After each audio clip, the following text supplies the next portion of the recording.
یہ عام ایک تلاوت کا انداز اور آداب ہے، مگر الحمدللہ آپ سب مومنین میں شامل ہیں۔ مومنین کے لیے درجہ ایک اور بلند ہے، جو سورہ مائدہ کی 83 آیت میں خدا نے فرمایا مومنین ایسے صرف خاموش نہیں سنتے قرآن، بلکہ ان کا درجہ ایمان بلند ہے۔ وہ کس طرح سے قرآن سنتے ہیں؟ وَإِذَا سَمِعُوا مَا أُنزِلَ إِلَى الرَّسُولِ، مومنین قرآن کو کس اور حال میں سنتے ہیں؟ مومنین عاشقان خدا، عاشقان رسول جب قرآن کی آیتیں سنتے ہیں ترا اعینہم تفیض من الدم، ان کے آنکھوں سے آنسو جاری ہو جاتے۔ یہ ایمان پیدا کریں کہ جب قرآن کی آیتیں سنیں اس قدر اثر انداز ہوں کہ آنکھوں میں آنسو آ جائیں۔ مما عرفوا من الحق، جنہوں نے حق کی معرفت حاصل کی ان کا انداز یہ ہوتا ہے، اور جب قرآن سنتے ہیں کیا کہتے ہیں؟ یقولون ربنا آمنا فاکتبنا مع الشاہدین، اے خدا ہم ایمان لے آئے، اے خدا ہم گواہی دینے والے، ہمیں گواہی دینے والوں میں شامل کر دے۔ اے عزیزو آئیے دعا کریں خدا ہمیں یہ مقام عطا فرمائے جو مومنین خاص کا مقام ہے۔ اسی مقام کے لیے امام زین العابدین دعا فرماتے ہیں۔ امام زین العابدین میرے قائدی امام، میرے مظلوم امام، کیا فرماتے لوگوں یہ دعا مانگا کرو، اس میں دنیا بھی تمہاری بن جائے گی، آخرت بھی بن جائے گی۔ کیا دعا؟ امام فرماتے لوگوں دعا مانگا کرو، اے خدا مجھے رونے والی آنکھیں عطا کر۔ یہ بڑی نعمت ہے، فارسی میں کہتے ہیں چشم گریان، یعنی رونے والی آنکھ۔ چشم فیض خدا اس، فیض خدا کا چشمہ ہے۔ اللہ جسے یہ نعمت دے اس نعمت پر شکر کرے، یہ عظیم الشان نعمت ہے۔ یہ انبیاء کی سنت ہے، یہ اولیاء خدا کی سنت ہے۔ امام فرماتے ہیں خدا مجھے رونے والی آنکھیں عطا کر۔ کس لیے؟ یہ ہمیں سکھا رہے ہیں خود معصوم، تاکہ یہ آنکھیں تیری محبت میں بھی روئیں اور حسین کی مظلومیت پہ بھی روئے، کہ رونا خدا کو بڑا پسند ہے۔ اس رونے کی بڑی عظمت ہے۔ حضرت عیسیٰ علیہ السلام سے خدا نے پوچھا اے عیسیٰ تجھے معلوم ہے دنیا میں سب سے محبوب ترین چیز میرے پاس کون سی ہے؟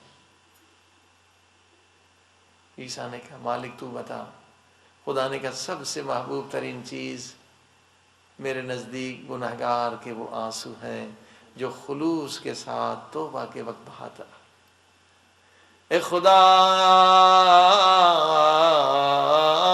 ہمیں رونے کی توفیق عطا فرما۔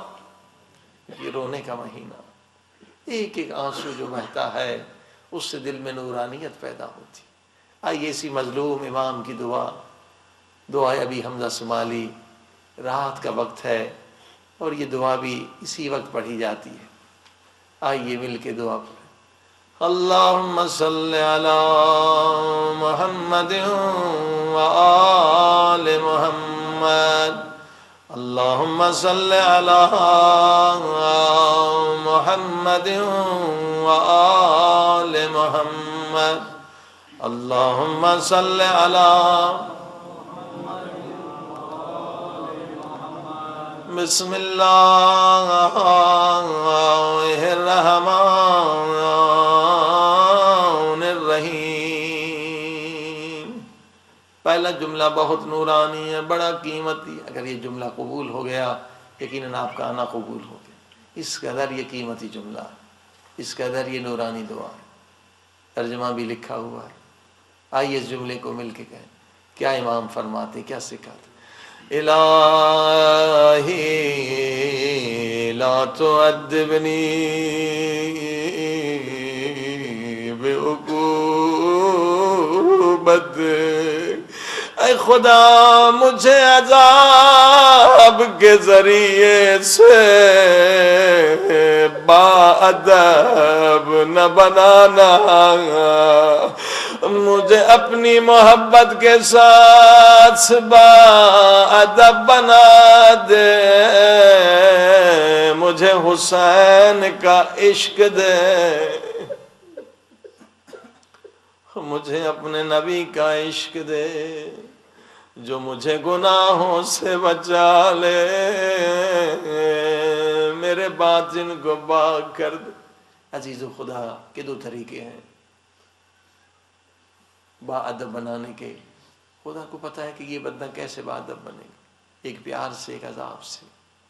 امام فرماتا ہے دعا کرو کہ عذاب کے ذریعے سے خدا تمہیں باادب نہ بنا، بلکہ پیار سے، محبت سے تم باادب بن جاؤ. روایت سے گناہگار تھا حضرت موسیٰ کے زمانے میں. خدا نے حضرت موسیٰ پر وحی نازل کی. موسیٰ جی میرے مالک، یہ بڑا گنہگار، اس کا یہ نام، اس کا یہ پتہ، یہ ایڈریس، اسے شہر سے نکال دو، اس سے کوئی ملاقات نہ کرے، سوشل بائیکاٹ، اس کے بچے بھی اس سے نہ ملیں، رشتہ دار بھی نہ ملیں، یہ بڑا گنہگار. ظاہراً تو ایک عذاب ہے، مگر ہر عذاب کے پیچھے خدا کی رحمت چھپی ہوتی ہے. خدا نہیں چاہتا بندوں کو عذاب دینا، لیکن دیکھ رہی بندہ اصلاً ہدایت نہیں پائے گا مگر یہ کہ عذاب کے ذریعے سے. اس سے امام بچا رہا. یہ جنگل میں چلا گیا، کوئی ملنے نہیں آیا. کسی اور شہر میں بھی جا کے رہ سکتا تھا مگر نہیں. یہ سبب بنا اس کی ہدایت کا. یہ جنگلوں میں روتا رہتا ہے، فریاد کرتا رہتا ہے. خود ہی خدا نے دل میں ایک دعا ڈالی، سجدے میں سر رکھ کے کہتا ہے یا من لہ الدنیا والآخرہ ارحم لیس لہ الدنیا والآخرہ. او میرے اللہ تو دنیا کا بھی مالک ہے، آخرت کا بھی مالک ہے. اس بدبخت پہ رحم کر جس کی نہ دنیا رہی نہ آخرت ہے. دنیا میں تو نے مجھے ذلیل و خوار کر دیا، آخرت میں میرے گناہوں کے نتیجے میں عذاب موجود ہے. یہ جنگل و بیابان میں روتا رہتا تھا، گھنٹے گھنٹے سجدے میں ایک ایک گناہ کو یاد کر کے روتا تھا. اس قدر رویا، اس قدر رویا کہ محبوب خدا بن گیا. کیونکہ خدا کا وعدہ ہے ان اللہ یحب التوابین، رونے والے نہ گھبرا. جب تیرے آنکھوں سے آنسو گرتے ہیں میں اللہ تجھے اپنا محبوب بنا لیتا ہوں. عزیزو جب بھی روئیں چھٹ گٹ کے نہ روئیں، چھپ چھپ کے نہ روئیں. خدا کو یہ رونا پسند ہے. بلند آواز سے رویا کریں جب بھی دعا میں رو. کیوں؟ خدا فرماتا ہے گناہگار کے گریے کی آواز، جو روتا ہے گناہگار اپنے گناہوں پر، اس کی عظمت ہے۔ خدا فرماتا ہے گناہگار کے گریے کی آواز مجھے نورانی فرشتوں کی تسبیح سے زیادہ محبوب ہے۔ وہ اس قدر کریم ہے۔ ہم نے گناہ کی، ہم نے مخالفت کی خدا کی، لیکن جب پشیمان ہوتے ہیں تو وہ خدا کبھی تانا نہیں دیتا ہے، بلکہ کہتا ہے نہ گھبرا، تو میرا محبوب ہے، آج میں نے تجھے بخش دیا۔ اللہ اکبر۔ یہ توبہ کرتا رہا، اسی میں اس کی توبہ مکمل ہوگی۔ اب اس کی موت کا وقت آیا، خدا نے 2 فرشتوں کو بلایا، فرمایا جلدی جاؤ، میرا ایک محبوب تنہائی کی موت مر رہا ہے، جلدی جاؤ۔ ایک اس کے باپ کی شکل میں جائے، دوسرا اس کے ماں کی شکل میں جائے، ایسے اسے گود میں لینا جیسے ماں بیٹے کو گود میں لیتی۔ کتنا وہ کریم مالک ہے۔ ملک الموت سے کیسے ایسے اس کی روح نکالنا، ذرہ برابر اسے تکلیف نہ ہو۔ ماں باپ کی شکل میں فرشتے آئے، آرام سے روح نکل گئی۔ ادھر سے حضرت موسیٰ پر وحی نازل کی، موسیٰ میرا ایک محبوب بندہ جنگل میں اکیلی تنہائی موت مر گیا، جا خود جا، صحاب کو لے جا، اپنے ہاتھوں سے غسل دینا، کفن دینا، اسے دفنا دینا۔ حضرت موسیٰ نے اعلان کیا، لوگوں ایک محبوب خدا جنگل میں مر گیا۔ ہزاروں لوگ جمع ہو گئے، پورا شہر جمع ہو گیا محبوب خدا کے جنازے میں جانے کا، بہت ثواب ہے۔ جب سارے لوگ پہنچے، حضرت موسیٰ نے دیکھا، فرمایا میرے اللہ، یہ تو وہی گنہگار جو میں نے تیرے حکم سے نکالا تھا۔ خدا کی آواز آئی، موسیٰ اسے گنہگار نہ کہنا، یہ توبہ کر کے میرا محبوب بن چکا ہے۔ سب فریاد کریں، میرے اللہ آج ہم سب کو اسی طرح سے اپنا محبوب بنا دے، ہمارے گناہوں کو مٹا دے۔ وَلَا تَمْكُرْ بِي فِي حِيلَتِكَ مِنْ أَيْنَ لِيَ الْخَيْرُ يَا رَبِّ وَلَا يُوجَدُ إِلَّا مِنْ عِنْدِكَ۔ اے خدا، خیر اگر تیرے در سے نہ ملے گا پھر مجھے کہاں سے ملے گا؟ اگر نجات حسین کی مجلس سے نہ ملے گی پھر مجھے کہاں سے ملے گی؟ اگر ان 10 راتوں میں میرے گناہ نہ مٹیں گے پھر کب مٹیں گے؟ شاید یہ میرا زندگی کا آخری محرم ہو۔ اے خدا، ہم سب کو حر کی طرح پاک کر دے۔ من این لی النجات ولا تستطاع الا بک، للذی احسن استغنا عن عونک ورحمتک، وللذی اساء واجترا علیک ولم یردک خرج عن قدرتک۔ اب امام کیا فرماتے ہیں؟ فرماتے ہیں ایک سانس میں جتنی مرتبہ کہہ سکتے ہو کہتے چلے جاؤ، یا رب یا رب یا رب یا رب یا رب یا رب۔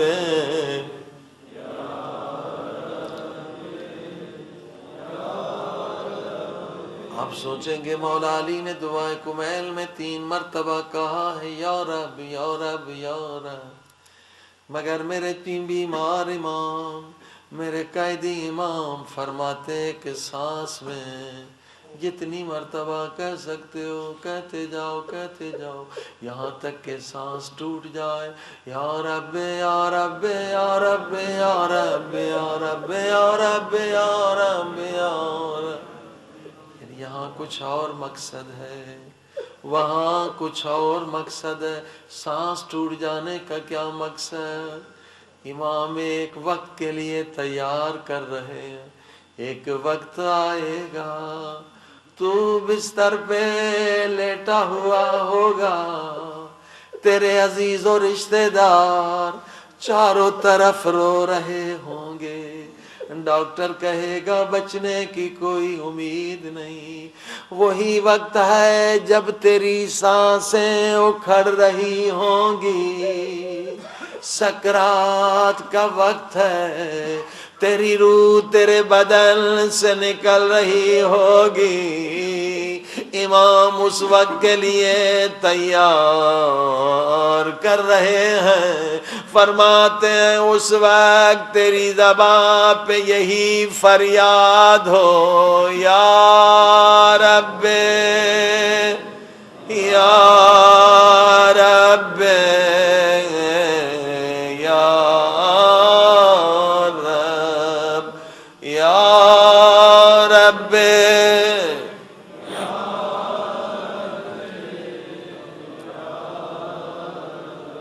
الحمدللہ، خدا آپ سب کی دعائیں قبول کرے۔ قرآن کی تلاوت اور دعا کے بعد سب سے اہم دعا یہ مانگنی ہے کہ خدا دنیا سے فتنہ فساد کے خاتمے کے لیے، جنگ و جدال کے خاتمے کے لیے، ناانصافی کے خاتمے کے لیے، سارے گناہ اور برائیوں کے خاتمے کے لیے جلد از جلد حضرت عیسیٰ اور امام مہدی علیہ السلام کا ظہور فرمائے۔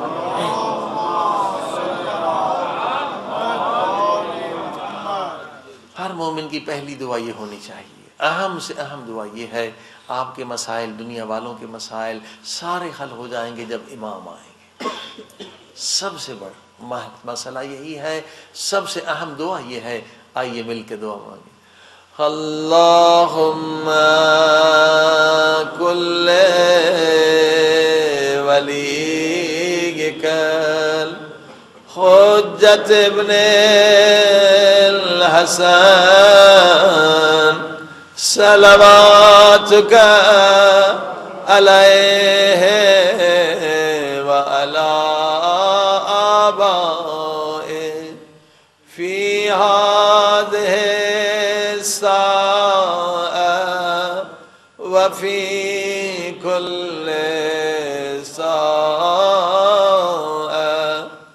ولیاً وحافظا وقائدا وناصرا ودلیلا وعینا حتی تسکنہ ارضک طوعا وتمتعہ فیہا طویلا برحمتک یا ارحم الراحمین۔ صلوات۔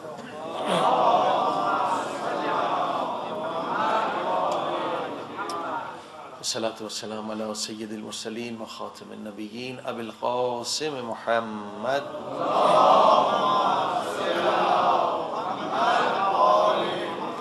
وآلہ طیبین طاہرین المعصومین۔ بسم اللہ الرحمن الرحیم۔ هو الذی بعث فی الامیین رسولا منہم یتلو علیہم آیاتہ ویزکیہم ویعلمہم الکتاب والحکمہ وإن كانوا من قبل فی ضلال مبین۔ صلوات پر محمد۔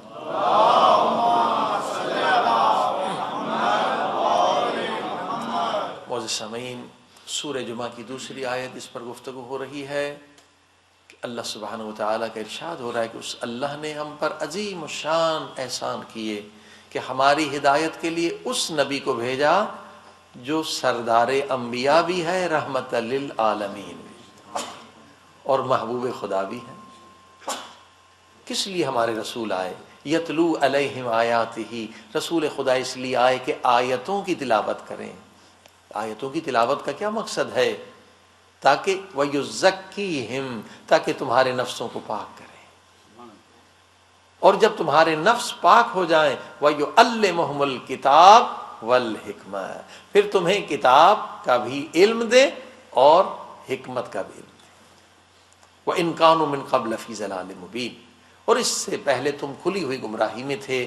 عزیزان گرامی، عظیم شان آیت ہے، بہت اہم آیت ہے، مگر ہوا یہ کہ اسلام کے خلاف بڑی سازشیں ہوئی، اور اسلام کے دشمن جو تھے، جیسے ہمارے پیارے نبی حضرت محمد مصطفیٰ صلی اللہ علیہ وسلم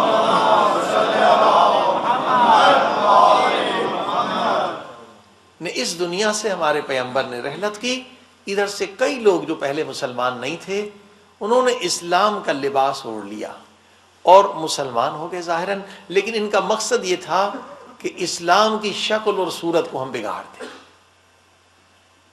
اور واقعاً کتنی چیزیں داخل کر دی گئیں اسلام کے اندر جو صریحاً قرآن کے خلاف ہے، اور الحمدللہ، کیونکہ اللہ کا وعدہ ہے اِنَّا نَحْنُ نَزَّلْنَا الذِّكْرَ وَإِنَّا لَهُ لَحَافِظُونَ۔ اے مسلمانوں، تم مت گھبراؤ، ایک اللہ کی طرف سے ضمانت ہے، ایک اللہ کی طرف سے گارنٹی ہے۔ وہ کیا گارنٹی ہے؟ کہ خدا نے ایک نعمت تمہیں ایسی دی ہے کہ دنیا والے جتنی بھی کوشش کر لیں وہ نعمت تم سے چھینی نہیں جائے گی، اور اس نعمت میں کوئی تبدیلی نہیں کر سکتا۔ وہ نعمت کیا ہے؟ وہ ہے قرآن کریم کی نعمت، کہ خدا کہتے ہیں میں محافظ ہوں، قرآن میں کوئی تبدیلی نہیں لا سکتا، کوئی تغیر نہیں لا سکتا، بس یہ قرآن ہے جو ہمارے ہاں معیار ہے۔ اگر حدیث کو بھی پرکھنا ہے کہ حدیث صحیح ہے یا غلط ہے تو ہم قرآن کو سامنے رکھ کر دیکھتے ہیں۔ تاریخ کو دیکھنا ہو، کسی چیز کو دیکھنا ہو، اصول دین کو دیکھنا ہے، فروع دین کو دیکھنا ہے، ہمارے پاس معیار کیا ہے؟ تمام مسلمانوں کے پاس یہ عقیدہ ہے، یہ ایمان ہے، اگر کوئی چیز قرآن کے مطابق ہے تو قابل قبول ہے، اگر قرآن کے خلاف ہے تو ناقابل قبول ہے۔ تو عزیزان گرامی، پیغمبر اسلام کے مقام اور شان کو گھٹانے کے لیے بہت سارے لوگوں نے بہت ساری باتیں پھیلا دی، اور ان میں سے ایک بات یہ کہ نعوذ باللہ رسول خدا کے بارے میں یہ کہا گیا کہ رسول خدا پڑھے لکھے نہیں تھے، ان پڑھ تھے، نعوذ باللہ۔ یہ دشمنان اسلام نے ایسی غلط باتیں اسلام کا لباس اوڑھ کر اور ہمارے درمیان پھیلا دی۔ کیا مراد ہے آپ کی ان پڑھ سے؟ نعوذ باللہ، کیا دلیل ہے آپ کے پاس کہ رسول خدا ان پڑھ تھے؟ کہہ کہ جناب دنیا میں کسی سے انہوں نے تعلیم حاصل نہیں کی تھی، کوئی ان کا استاد نہیں تھا۔ اگر دنیا میں نبی آ کے تعلیم حاصل کرے تو پھر وہ اللہ کا نبی تو نہیں کہلائے گا۔ نبی تو اللہ کے مدرسے سے پڑھ کر آتا ہے، دنیا کے مدرسوں میں پڑھانے کے لیے آتا ہے۔ صلوات پڑھی محمد۔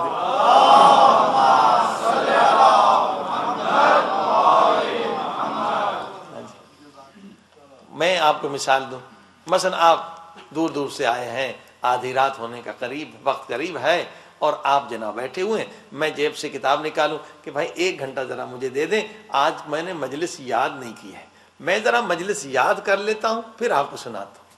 کیا آپ اسے برداشت کریں گے؟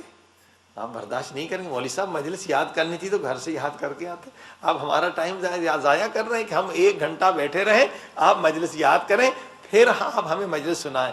جب آپ ایسا مولوی برداشت نہیں کر سکتے جو آپ کے سامنے آ کے مجلس یاد کرے، تو بتائیے امت ایسا نبی کیسے برداشت کر سکتی ہے جو دنیا میں علم آ کے حاصل کرے؟ صلوات پڑھی محمد و آل محمد۔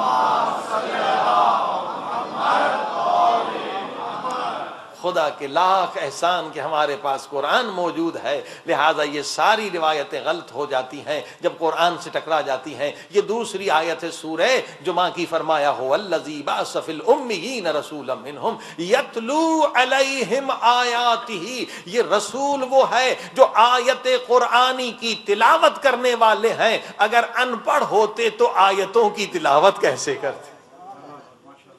کہ رسول خدا ان پڑھ تھے نعوذ باللہ، اللہ کے مدرسے سے پڑھ کر آئے ہیں، آیتوں کی تلاوت کر رہے ہیں، صرف ظاہری علم نہیں باطنی علم بھی ہے۔ وَيُزَكِّيهِمْ، یہ تمہارے نفسوں کو پاک کرنے والے ہیں۔ بڑے سے بڑا ڈاکٹر لے کر آئیں، پی ایچ ڈی لے کر آئیں، اس کے پاس علم ظاہری تو ہوگا مگر نفسوں کو پاک کرنے والا علم نہیں رکھتا۔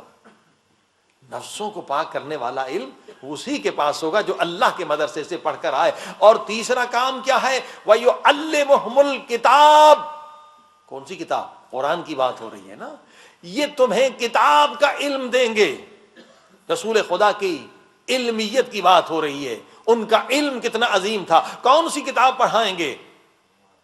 کون سے استاد ہیں؟ ایک پرائمری کا استاد، ایک ہائی یونیورسٹی کا استاد، ایک کالج کا استاد۔ رسول خدا کس طرح کے استاد ہیں؟ کتنا علم ہے؟ وَيُعَلِّمُهُمُ الْكِتَابَ، یہ قرآن تمہیں پڑھائیں گے۔ کون سی کتاب؟ وہ کتاب جس کا دعویٰ ہے وَلَا رَتْبٍ وَلَا يَابِسٍ إِلَّا فِي كِتَابٍ مُبِينٍ، یہ اس کتاب کے استاد ہیں جس میں ہر خشک اور تر کا علم موجود ہے، یعنی اس نبی کے پاس بھی ہر خشک اور تر کا علم موجود ہے۔ عزیزان کرام، لہذا ہمارے نبی صلی اللہ علیہ وسلم کے پاس ہر علم موجود ہے۔ یہ روایتیں ڈالی گئیں، دشمنوں نے ڈالی تاکہ ہمارے رسول خدا کی عظمت کو کم کیا جائے۔ اب آئیے، ہمارے رسول خدا کا کام کیا ہے؟ نفسوں کو پاک کرنا۔ دیکھیے اسی آیت میں کتنا خوبصورت نقطہ ہے۔ وَيُزَكِّيهِمْ پہلے ہے، نفسوں کو پاک پہلے کرنا ہے اور علم بعد میں دینا ہے، حکمت بعد میں دینی ہے۔ کاش دنیا والے اس آیت پر غور و فکر کریں تو دنیا میں جنگ و جدال ختم ہو سکتی ہیں، فتنے فساد ختم ہو سکتے ہیں۔ قرآن ہمیں کیا فکر دے رہا ہے کہ بھئی علم بہت اچھی چیز ہے، علم کی بہت تعریف ہے، علم حاصل کرو، چاہے چین تک جانا پڑے علم حاصل کرو، من المہد الی اللحد، گہوارے سے لے کر قبر تک علم حاصل کرنا ہے۔ علم کی بہت قدر و قیمت ہے، اسلام کی نظر میں بہت زیادہ ثواب ہے، لیکن علم سے بڑھ کر ایک چیز ہے۔ رسول خدا کیا فرماتے ہیں؟ فرماتے ہیں پہلے نفسوں کو پاک کرو پھر علم دو۔ کیوں؟ اگر علم مل گیا اور نفس پاک نہیں ہے تو وہ علم معاشرے کے لیے مفید نہیں ہوگا بلکہ خطرناک ہوگا۔ کیسے خطرناک ہوگا؟ اگر علم بغیر تزکیے نفس کے آتا ہے تو انسان ایٹم بم بناتا ہے اور لاکھوں انسانوں کو نابود اور برباد کر دیتا ہے۔ یہ علم ہے نا، ایٹم بم بنانا کسی جاہل کا تو کام نہیں ہے، یہ عالم کا کام ہے، سائنٹسٹ کا کام ہے۔ مگر یہ علم کون سا ہے؟ یہ علم وہ ہے جو بغیر تقوی کے ہے، وہ تباہی کے لیے ہے، دنیا کی تباہی اور نابودی کے لیے وہ علم جو بغیر تقوی کے ہو، بغیر تزکیہ نفس کے ہو۔ اسی لیے حضرت علی علیہ السلام کا بہت نورانی جملہ ہے علم کے بارے میں، فرماتے علم شریف کی شرافت کو بڑھا دیتا ہے۔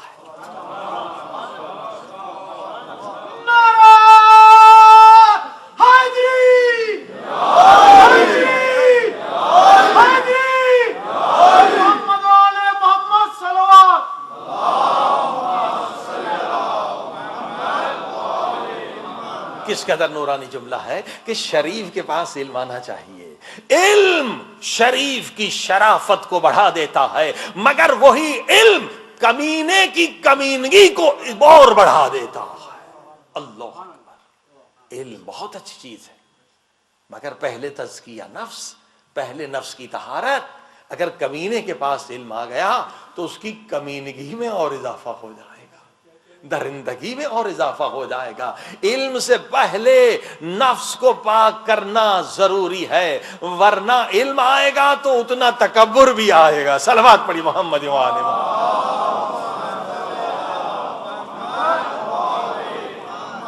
اسی لیے ہمارا اس سال کا یہاں کا عنوان disease of soul and their treatment ہے، جس کا تعارف تو ہم کل کرا چکے ہیں کہ نفس کی بیماریاں اور ان کا علاج، اور یہ علاج کون کرے گا، کہاں ہوگا؟ دنیا کے ہاسپٹلز میں جسم کی بیماریوں کا علاج ہوتا ہے، مگر قرآنی اور اہل بیت کی تعلیمات کے ذریعے سے نفس کی بیماریوں کا علاج ہوتا ہے۔ قرآن و اہل بیت کا دامن جب ہم پکڑیں گے تو نفس کی بیماریوں کا علاج. کل آپ نے سنا حضرت علی علیہ السلام نے حدیث کو نقل کیا کہ جسم کی بیماری سے نفس کی بیماری بہت زیادہ خطرناک، مگر اکثر لوگ تو بے خبر ہیں کہ نفس بھی کبھی بیمار ہوتا ہے. یہ خطرناک چیز ہے کہ بیمار کو پتہ ہی نہ ہو اور وہ بیچارہ کینسر میں مر رہا ہو، اور اس وقت پتہ چلے جب کام ختم ہو چکا ہے. ڈاکٹر کہیں گے پہلے آتے تو کچھ ہوتا، اب تو تیرے لنگز ختم ہو چکے ہیں، کڈنیز ختم ہو چکے ہیں. بالکل اسی طرح سے رسول خدا فرماتے ہیں کچھ لوگ مریض ہیں دنیا میں، پتہ نہیں ہے. کب پتہ چلتا ہے؟ جب ان کی پیٹھ قبر کے ساتھ لگتی ہے. اب تو کوئی فائدہ نہیں، اب تو علاج نہیں ہو سکتا. علاج دنیا میں ہو سکتا ہے، آخرت میں علاج نہیں ہو سکتا. عزیزان گرامی، نفس کی بیماری حضرت علی علیہ السلام فرماتے ہیں جسم کی بیماری سے کئی گنا زیادہ خطرناک ہے. کیونکہ نفس کی بیماری کی تکلیف کیا ہوگی 60-70 سال کے لیے. اے لوگو، اگر تم کوئی نفس کی بیماری دنیا سے لے کر چلے گئے، دنیا میں علاج نہیں کرایا، تو وہاں کیا ہوگا؟ وہاں اس بیماری سے 70 اژدہا یعنی بڑے بڑے سنیک ہوں گے، اس بیماری سے نکلیں گے اور تم پر حملہ آور ہوں گے. اللہ اکبر. وہاں جو علاج ہوگا وہ عذاب کے ذریعے سے ہوگا، یہاں جو علاج ہوگا قرآن کی آیتوں کے ذریعے سے ہوگا، معصومین کے احادیث سے ہوگا، فرامین سے ہوگا. لہٰذا دنیا میں علاج کر لو. اب میں نے کل عرض کیا تھا کہ پہلا مرحلہ ہوتا ہے ڈائیگنوز. اگر ڈائیگنوز ہو جائے تو مرض کو ختم کرنا مشکل نہیں ہے. پہلے پتا چلے کہ انسان کے اندر کیا بیماری ہے، اور ڈائیگنوز کرنا بہت بہت ضروری ہے. دیکھیے، عبادت صرف کرتے جانا یہ کوئی کام نہیں ہے. اصل یہ دیکھنا ہے کہ ہماری عبادت قبول بھی ہو رہی ہے یا نہیں ہو رہی. شیطان سجدے پہ سجدے کرتے چلے جا رہا تھا، مگر اس نے فکر نہیں کی کہ آخر میرے اندر کوئی بیماری تو نہیں جس بیماری کی وجہ سے میری ساری عبادتیں برباد ہو جائیں. اور ایسا ہی ہوا. اگر یہ فکر کرتا شیطان تو اس کے 1000 سال کی عبادتیں ضائع نہ ہوتی. ایسا نہ ہو کہ ہم بھی غفلت میں پڑے رہیں کہ نماز پہ نماز ہو رہی ہے مگر یہ سوچ نہیں رہے کہ ہم کوئی بیماری میں مبتلا تو نہیں ہے. کیونکہ قرآن کہتا ہے کہ بعض بیماریوں کی وجہ سے، بعض گناہوں کی وجہ سے ساری عبادتیں ہبط ہو جاتی ہیں، ضبط ہو جاتی ہیں، ضائع ہو جاتی ہیں، نابود ہو جاتی ہیں. عبادت کرنا صرف کافی نہیں ہے بلکہ اس کی حفاظت کا بھی بندوبست کرنا ہے. کہیں ایسا نہ ہو کوئی بیماری اندر سے لگی ہوئی ہو، ہم نمازیں پڑھ بھی رہے ہیں، نمازیں ضائع بھی ہو رہی ہیں، خیراتیں دے بھی رہے ہیں اور ضائع بھی ہو رہے ہیں. تو کس قدر عبادت کی شیطان نے مگر کیوں نابود ہو گیا؟ کیونکہ اس نے فکر نہیں کی. اسی لیے رسول خدا کی حدیث ہے التفکر ساعہ، 1 گھنٹہ فکر کرنا 70 سال کی عبادت سے افضل ہے. 1 گھنٹہ فکر کریں کہ میرے اندر کوئی بیماری تو نہیں. یہ ڈائیگنوز بغیر فکر کے نہیں ہوگا. آپ خود اپنی ڈائیگنوز خود کر سکتے ہیں، البتہ قرآن کی آیتوں کی روشنی میں، قرآن کے آئینے میں، احادیث کے آئینے میں. کوئی دوسرا ڈائیگنوز نہیں کر سکتا. کہ آپ جیسے بیماری جسم کے لیے آپ بلڈ دیتے ہیں اور وہاں سے ڈائیگنوز ہو کر آ جاتا ہے یہ بیماری ہے. یہاں ڈائیگنوز خود آپ نے کرنا ہے، البتہ قرآن کی آیتوں کی روشنی میں، احادیث کی روشنی میں کہ آپ کے اندر کون سی بیماری ہے. 1 گھنٹہ فکر کریں گے، فکر کے ذریعے سے ڈائیگنوز ہوگا کہ میرے اندر یہ بیماری تو نہیں ہے، میرے اندر یہ مرض تو نہیں ہے. عزیزان گرامی، آئیے ڈائیگنوز کریں. ڈائیگنوز کیسے پتا چلے گا؟ کل میں نے عرض کیا کہ اگر ٹیمپریچر آپ کے ہاں ہے، آپ کا فیور ہے، بخار ہے، یعنی کوئی نہ کوئی انفیکشن ہے. اسی طرح سے اسلام، اسی طرح سے احادیث کہتی ہیں کہ اگر آپ کی طبیعت میں غصہ ہے، اینگر ہے، یہ خود دلیل ہے کہ آپ نفسانی بیمار ہیں، کوئی نہ کوئی بیماری ہے. اسی وجہ سے انسان غصے میں آتے. اور یہ بھی سنتے چلیے کہ نفس کی بیماری کا اثر جسم کی بیماری پر بھی ہوتا ہے. صلوات پڑھی محمد والے.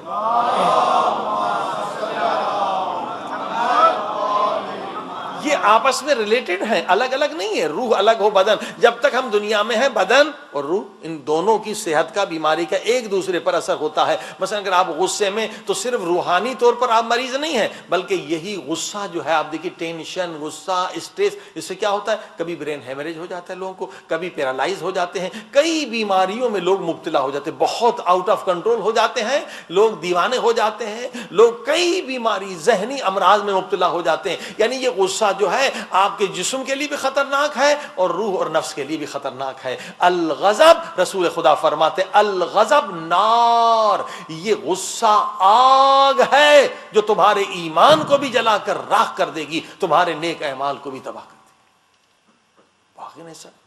اب یہ انسان غصے میں بہت شریف انسان ہے لیکن غصے میں آ گیا بزرگوں کو گالیاں دینا شروع کر دی، آؤٹ آف کنٹرول ہو گیا۔ اب ظاہر ہے کہ اس کی عبادتیں ضائع ہو رہی ہیں۔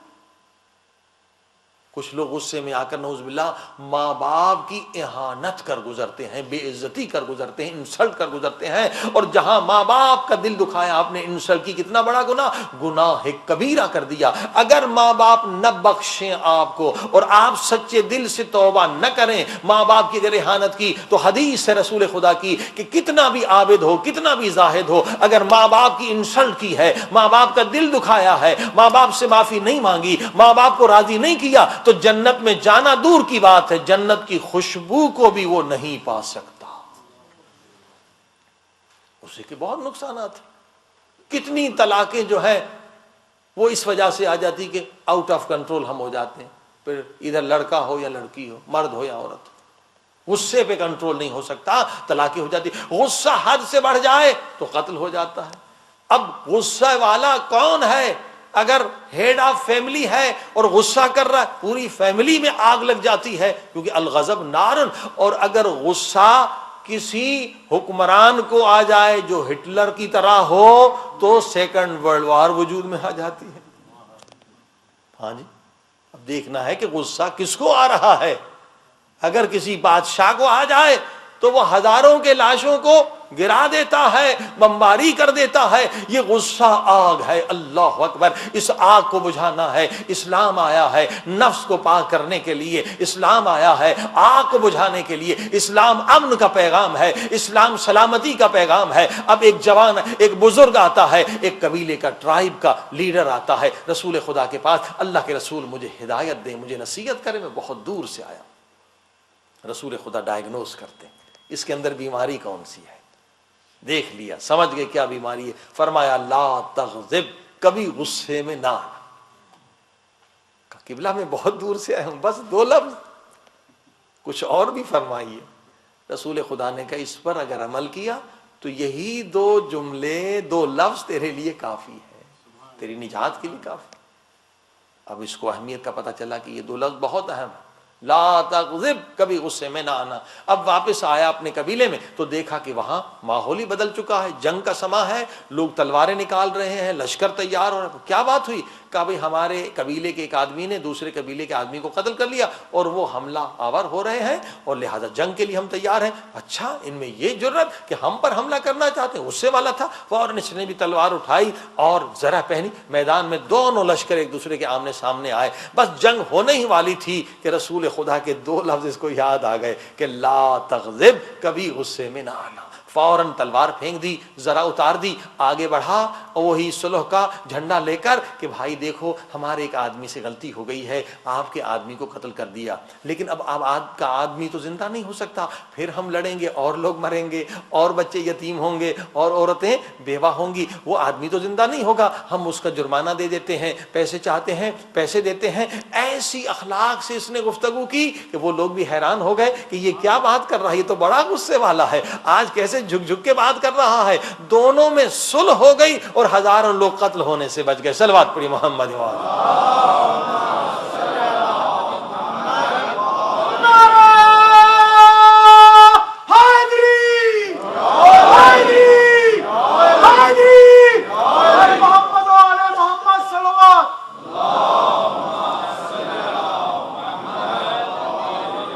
لہذا بہت اس مسئلے کو اہمیت دیں۔ غصہ برین کے ٹشو کے لیے درست نہیں ہے، باڈی کے لیے صحیح نہیں، سکون کے لیے صحیح نہیں۔ اس کو ختم کریں، کیسے ختم کریں؟ ایک اور حدیث سنیں۔ ایک اللہ کے نبی تھے، اللہ نے حکم دیا اے میرے پیارے نبی صحرا میں چلا جا، میدان میں چلا جا، جو چیز پہلے نظر آئے وہ کھا لے۔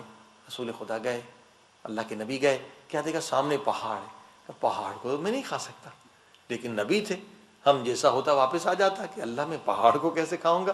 اب وہ جا رہے ہیں، سوچتے جا رہے ہیں پہاڑ کیسے کھاؤں گا، لیکن جیسے جیسے نزدیک ہوتے جا رہے ہیں پہاڑ چھوٹا ہوتا جا رہا ہے، چھوٹا، اور آگے بڑھے اور چھوٹا چھوٹا، بالکل جب نزدیک پہنچے میں جسے پہاڑ سمجھ رہا تھا یہ تو شہد کا نوالا ہے، اٹھا کے کھایا تو بہت میٹھا ہے. اب سوچے کہ یہ خدا نے کیا درس دیا ہے. اب سمجھ گئے کہ یہ غصہ ہوتا ہے جسے پہلے پینا یا غصے کو کھانا ایسے لگتا ہے جیسے پہاڑ ہو, لیکن اگر انسان پی لے تو شہد سے زیادہ میٹھا ہے. صلوات پڑھی محمد و آل محمد.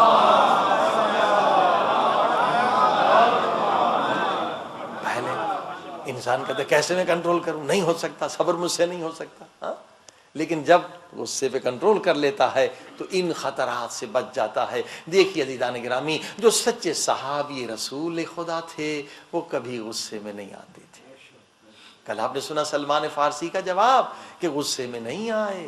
اسی طرح سے جو سچے اصحاب اہل بیت تھے وہ بھی کبھی غصے میں نہیں آتے تھے, کیونکہ انہوں نے اپنے نفس کو پاک کر دیا ہے. یہ غصہ جو ہے یہ دلیل ہے کہ ہمارا نفس پاک نہیں ہے. میں ایک اور واقعہ اور مصائب کی طرف لے چلتا ہوں آپ کو. حضرت علی علیہ السلام کے کمانڈر ان چیف ہیں, کوفے کے گورنر ہیں.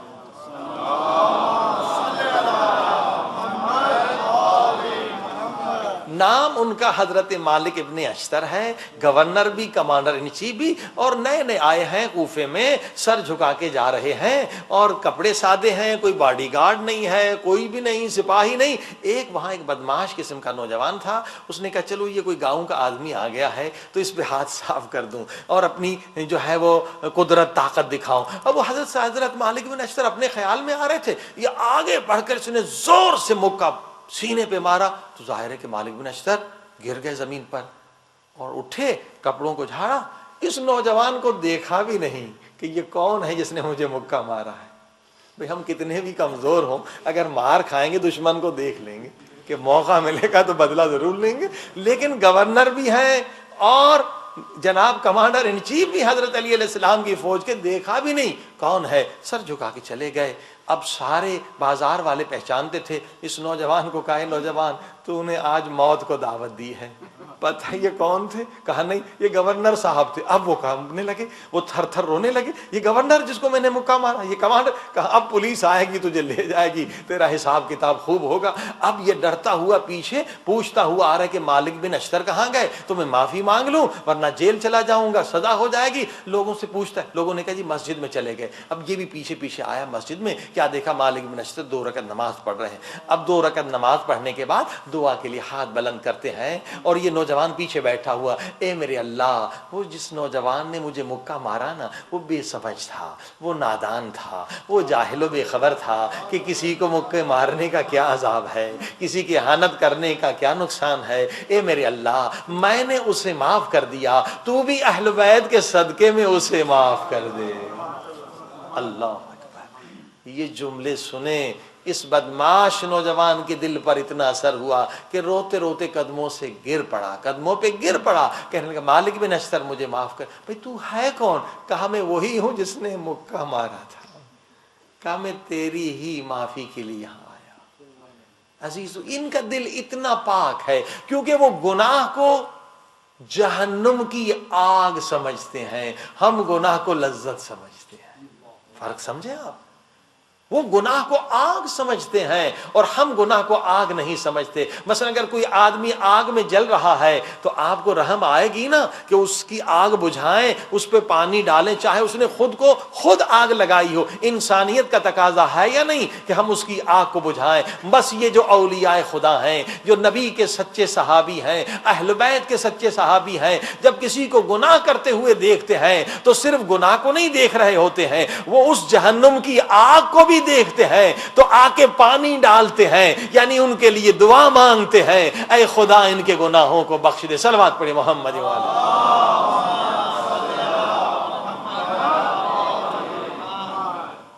لہذا دلوں کو صاف کریے. آئیے خدا کی بارگاہ میں چلیں کہ خدا ہمیں بھی ایسا پاک دل عطا کرے کہ ہم دشمن کے لیے دعا کریں. بھئی دوست کے لیے دعا تو سبھی کرتے ہیں, مگر مومن وہ ہے جو دشمن کے لیے بھی دعا کرتا ہے کہ خدا اسے ہدایت دے, اے خدا اس کے گناہوں کو بخش دے. آئیے مل کے دعا کریں. اللہم صلی علی محمد و آل محمد وعجل فرجہم. اللہ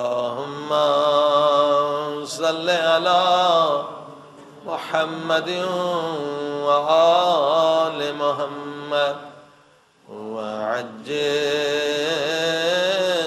فرجهم یا اللہ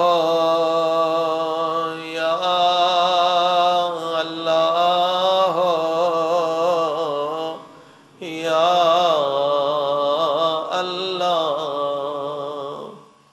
یا اللہ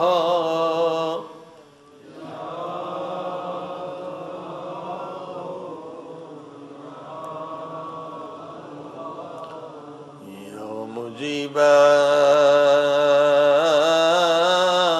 دعوت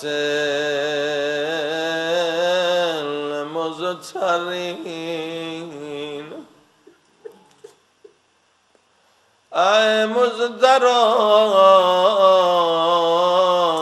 پریشان کی دعا قبول کرنے والے میرے اللہ،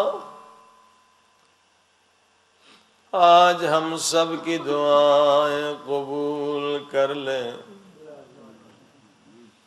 کوئی مجلس سے خالی نہ جائیں، جو مجلس سن رہا ہے اس کے گناہوں کو بخش دیں۔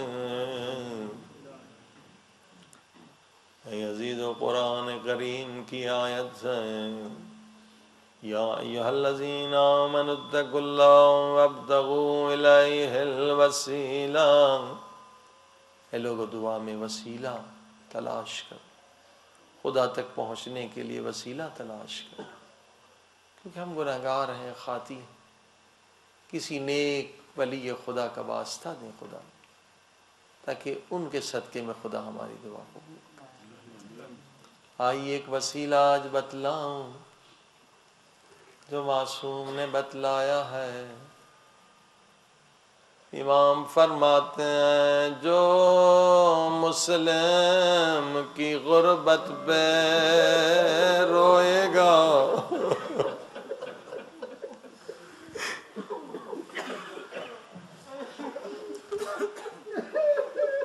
جو مسلم کی غربت پہ روئے گا اور روتی ہوئی آنکھوں سے دعا مانگے گا،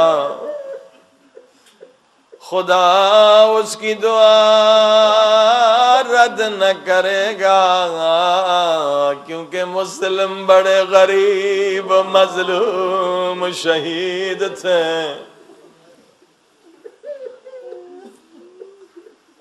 جو غربت میں مارے گئے۔ یزیدو آپ پڑھتے ہیں مولا حسین بھی غریب ہیں، مسلم بھی غریب،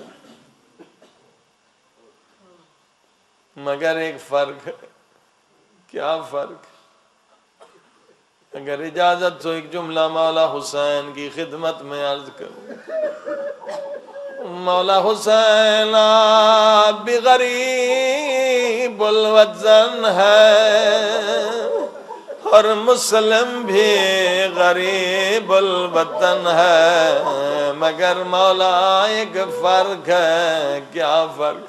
آپ کی لاش پہ بہنیں آئیں، آپ کی لاش پہ بیٹیاں آئیں، سکینہ نے آپ کے سر کو چوما،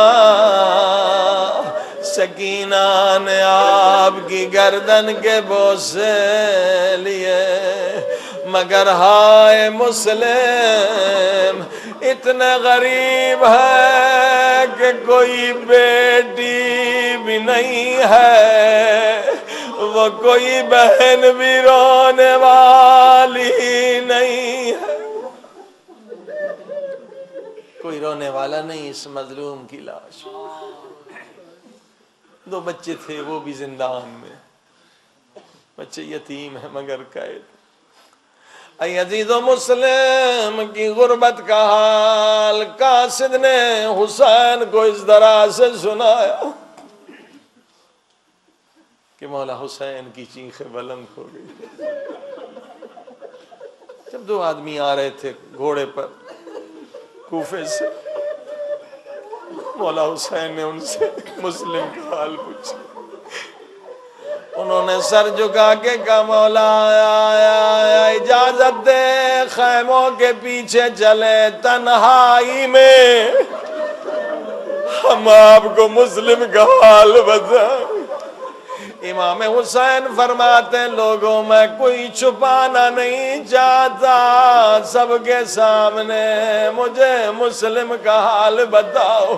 رو کے کہتے ہیں جب ہم نے کوفہ چھوڑا، وہ ظالموں نے مسلم کے پاؤں میں رسی ڈال کے مسلم کی لاش کو گلیوں میں گھسیٹ رہے تھے.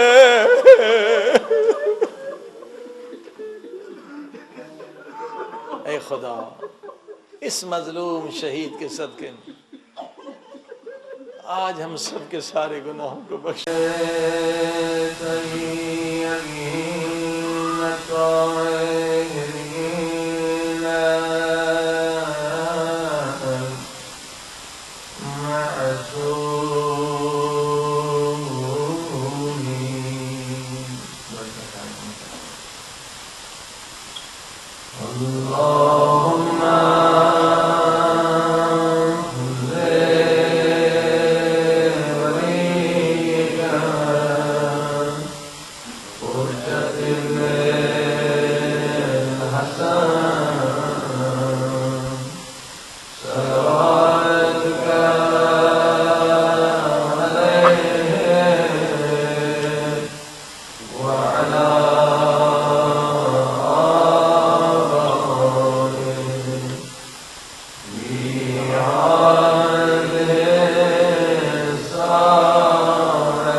الله تبارك وتعالى في كتابه المجيد. بسم الله الرحمن الرحيم. بقية الله خير لكم إن كنتم مؤمنين. صدق.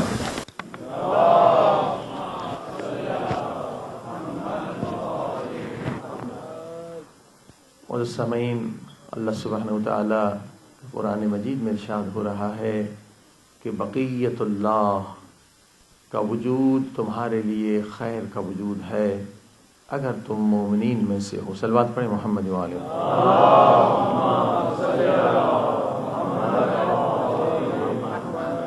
یہ آیت سرکار حضرت امام زمانہ جل اللہ تعالی شریف کی شان میں نازل ہے. اور زیارت بقیت اللہ بھی ہم پڑھتے ہیں جو امام کے بارے میں ہے. اور اللہ نے اس سوال کا جواب، اعتراض کا جواب نام میں دے دیا. کہتے ہیں اتنی لمبی عمر کیسے ہو سکتی ہے؟ تو اللہ نے کہا بقیت اللہ، جسے اللہ نے باقی رکھا. خدا ہر چیز پر قادر ہے، لہذا قرآن میں ہے حضرت نوح علیہ السلام کی عمر 950 سال، حضرت عیسیٰ علیہ السلام آج تک زندہ، حضرت خضر آج تک زندہ. اور چلیے تو نبی تھے، مگر کچھ لوگ ایسے ہیں جو نبی بھی نہیں ہے، اللہ نے انہیں آج تک زندہ رکھا ہے، وہ ہے اصحاب کہف. صلوات پڑھی محمد وعلیہ.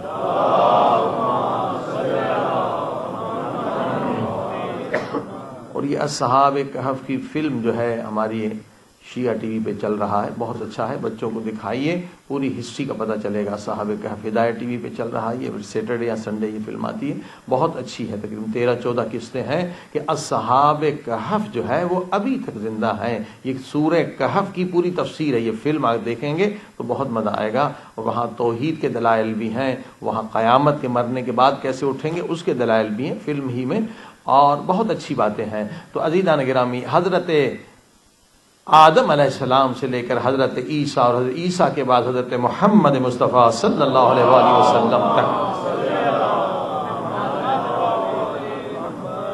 ہدایت کا سلسلہ ایک لمحے کے لیے منقطع نہیں۔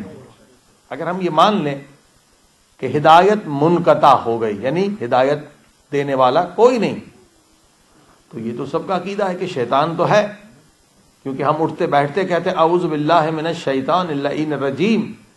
قرآن میں حکم ہے قرآن پڑھنے سے پہلے کہو اعوذ باللہ من الشیطان اللعین الرجیم۔ تو جب سب جانتے ہیں کہ گمراہ کرنے والا تو موجود ہے، اگر خدا ہدایت کا سلسلہ منقطع کر دے تو یہ اس کی عدالت کے خلاف ہے۔ یعنی خدا نے ہمیں شیطان کے حوالے کر دیا، کوئی ہادی نہیں، کوئی گائیڈ کرنے والا نہیں، امپاسبل ہے۔ بلکہ خدا ہدایت کا بندوبست پہلے کرتا ہے، بندوں کو بعد میں بھیجتا ہے۔ صلوات پڑھی محمد و آل محمد۔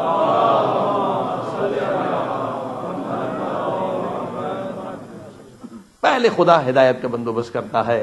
مثال کے طور پر دیکھیے دنیا کا ہمارا دستور کیا ہے، مثلا کوئی منسٹر صاحب جا رہے ہیں کسی شہر کو وزٹ کرنے کے لیے، تو پاکستان انڈیا میں خصوصاً کیا ہوتا ہے جناب، اب روڈ جو ہے صاف ہو رہے ہیں، اب سب گندگیاں دور ہو رہی ہیں کہ منسٹر صاحب آ رہے ہیں۔ پہلے جو چھوٹے چھوٹے افسر جاتے ہیں، بنگلہ تیار کرتے ہیں جناب، اگر کوئی استقبال کرنا ہے اس کا انتظام کرتا ہے، آخر میں منسٹر صاحب آتے ہیں، گورنر صاحب آتے ہیں۔ لیکن پروردگار کا انتظام بڑا انوکھا ہے کہ حضرت آدم علیہ السلام کو زمین پہ بھیج رہے ہیں، مگر صفائی کے لیے، گھر بنانے کے لیے نہ کسی انسان کو بھیجا، نہ فرشتے کو بھیجا، نہ گھر ہے، نہ درخت ہے، کچھ بھی تو نہیں، زمین نہیں ہے، آباد نہیں ہے، کنواں نہیں ہے، کچھ بھی نہیں ہے، ایسے ہی زمین پر بھیج دیا۔ میرے اللہ، پہلے ہم جیسے گنہگاروں کو بھیجتا، ہم گھر بناتے، باغ لگاتے، سبزی لگاتے، نہریں بناتے، پھر تیرا نبی آتا تو بڑے آرام سے آتا۔ اب سب کام حضرت آدم خود کر رہے ہیں، اینٹیں بنا رہے ہیں، گھر بنا رہے ہیں، یہ بنا رہے ہیں، وہ بنا رہے ہیں، تو خدا کی کیا آواز آئے گی کہ اگر میں پہلے تمہیں بھیج دیتا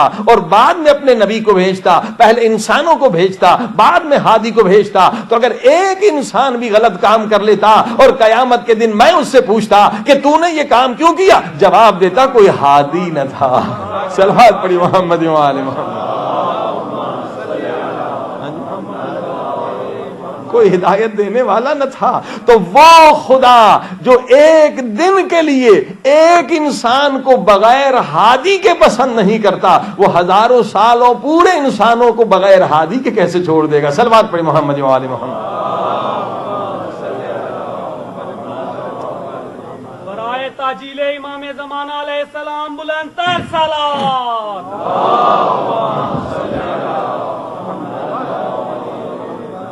عزیزان گرامی، ہدایت کا سلسلہ جاری ہے۔ ہادی اللہ نے ایک ہم سب کو عطا کی ہے، وہ ہے عقل۔ یہ باطنی نبی کہلاتا ہے۔ عقل جو ہے یہ بھی ہادی ہے، یہ باطنی ایک گائیڈنس ہے، لیکن اس گائیڈنس کے لیے ایکسٹرنل گائیڈنس کی بھی ضرورت ہے۔ صلوات پڑھی محمد و آل محمد۔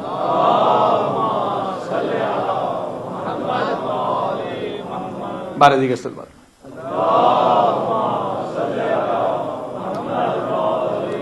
بعض لوگ کہتے ہیں بس عقل کافی ہے، نہیں، عقل کافی نہیں ہے۔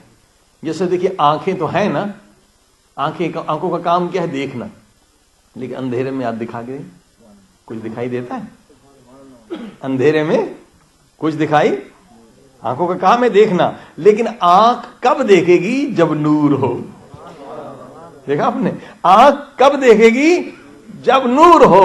عقل کب دیکھے گا؟ جب ہادی ہو۔ صلوات پڑھی محمد و آل محمد۔ عقل جو ہے بغیر ہادی کے نہیں دیکھ سکتا، اس کو ہادی کی ضرورت ہے۔ اب اس کا جواب بڑا پیارا دیا نہج البلاغہ میں مولا علی نے۔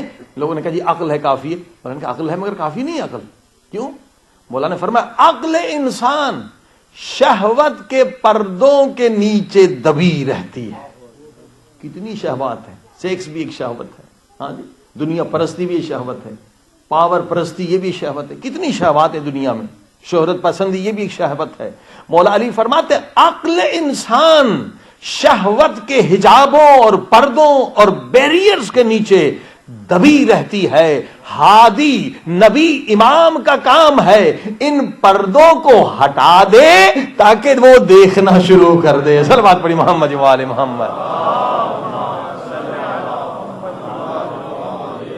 شہوت کے پردوں کو ہٹانا نبی کا کام ہے، جہالت کے پردوں کو ہٹالت کے یہ امام کا کام ہے۔ عزیزان گرامی، یہاں ہمارا عنوان ہے سکسیس، اسلامک سائیکالوجی اور ماڈرن سائیکالوجی میں کس طرح سے سکسیسفل لائف ہم حاصل کریں۔ ایک بحث ہماری ہو چکی ہے ایک دو کل، تو بہرحال صرف مصائب تھے، اس سے پہلے مختصر ہم نے بتایا تھا کہ سکسیس کیا ہے۔ دیکھیے سکسیسفل وہ انسان نہیں ہے جو صرف ایک فیلڈ میں سکسیسفل، ممکن ہے کہ فنانشلی کوئی سکسیس حاصل کر لے مگر اس کی فیملی لائف ڈسٹرائے ہے، بیوی نے طلاق دے دی، بچے ادھر برباد ہیں، وہ سکسیسفل نہیں ہے، ٹھیک ہے نا۔ سکسیسفل لائف کیا ہے؟ Each and every field you should be successful, تو وہ ہے ریئل سکسیس۔ یعنی یہ نہیں کہ صرف فنانشلی سکسیسفل ہو، نہیں بلکہ فیملی لائف بھی سکسیسفل ہو، بچوں کی تربیت بھی سکسیسفل ہو، اور پرسنل جو اس کی ہیلتھ ہے، ہیلتھ وائز بھی سکسیسفل ہو، اسپرچل لائف ہے وہ بھی، اور سوشل لائف ہے وہ بھی۔ اگر دنیا اور آخرت میں کامیاب ہے تو یہ حقیقی کامیابی۔ صلوات پڑھی محمد و آل۔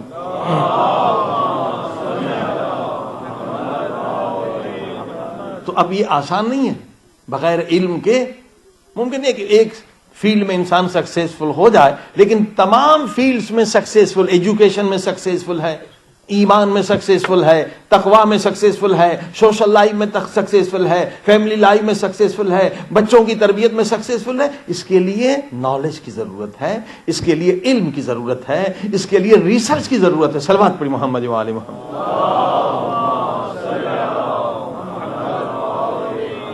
بارہ دیگر صلوات۔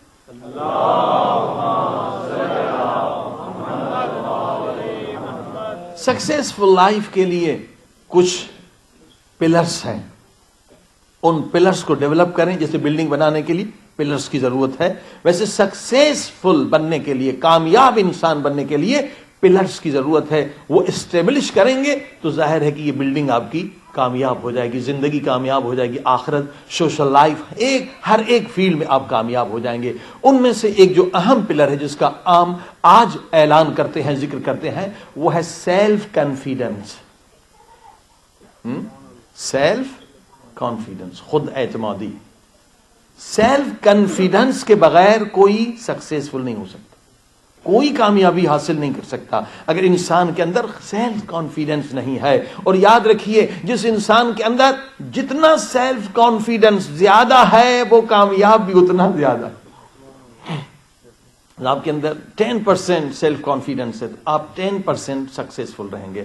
آپ کے اندر 50% سیلف کانفیڈنس، آپ 50% سکسیسفل رہیں گے۔ آپ کے اندر 100% سیلف کانفیڈنس، آپ 100% کامیاب ہیں، 100% آپ سکسیسفل ہیں۔